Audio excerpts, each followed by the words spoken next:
make it, do it, makes us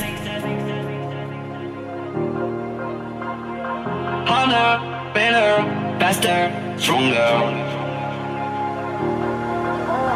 More than power, power, never. Сіздің жаңа ұжымда пайда бола бастағанда сіз туралы алғашқы әсер қалыптасады. Көптеген психологиялық зерттеулердің нәтижелері бойынша алғашқы әсер тез қалыптасады.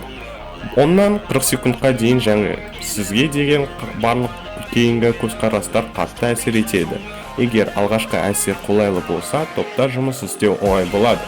Егер сіз шиеленісті және достық қарым-қатынас болмасаңыз, командада тиісті имидж пайда болады.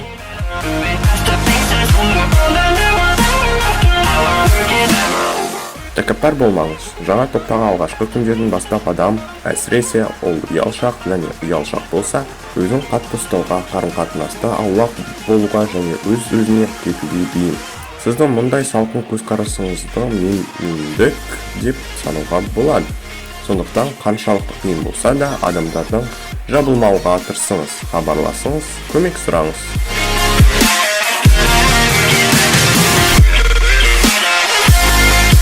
Мейірімді, төзімді бол, әзілкеш бол, біреудің мысқылына назар аудармауға тырысыңыз.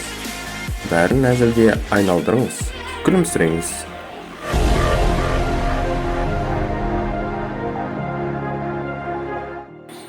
Ұжымды сол күйінде қабылдаңыз. Адамдарды сол күйінде қабылдау өте қиын үрдіс. Біз адамдарды өзіміз қалағандай болғанын қалаймыз. Олар әрқилы, әрқайсының өзіндік тәжірибесі мен мәселелері бар. Мінезі мен темпераменті бар. Ашуланбаңыз және көңіліңізге түсірмеңіз. Адамды қайта құруға тырыспаңыз. Бұл мүмкін емес. Толеранттылықты үйреніңіз. Айналаңыздағы адамдарды түсінуге тырысыңыз.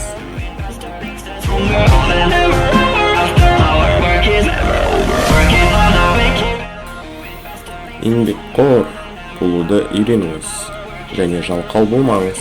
Есіңізде болсын, сіз ұжымның көз алдындағы және олардың сіз туралы пікірі сізге қымбатты түсуі немесе керісінше жаңа қарым-қатынасты жақсы бастауы бола алады.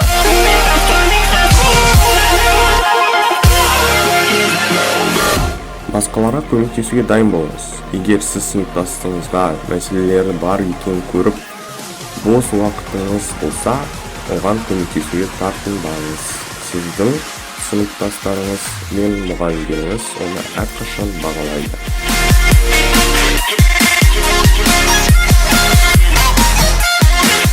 Қиын жағдайларда айлакер болмаңыз және жалтырмаңыз.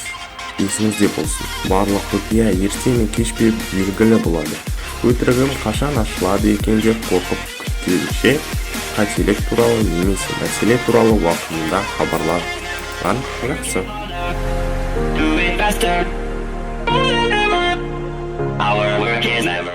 Басқаларды талқыламаңыз, өзіңізді және сөзіңізді қадағалаңыз. Айтылған сөз сізге зиян тигізуі мүмкін екенін ұмытпаңыз.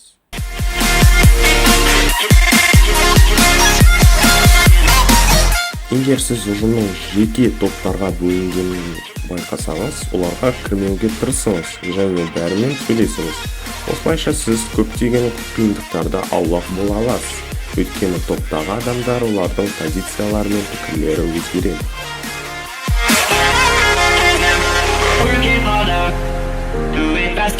Сыныптастармен жақсы орнатылған қарым-қатынас бұл сіздің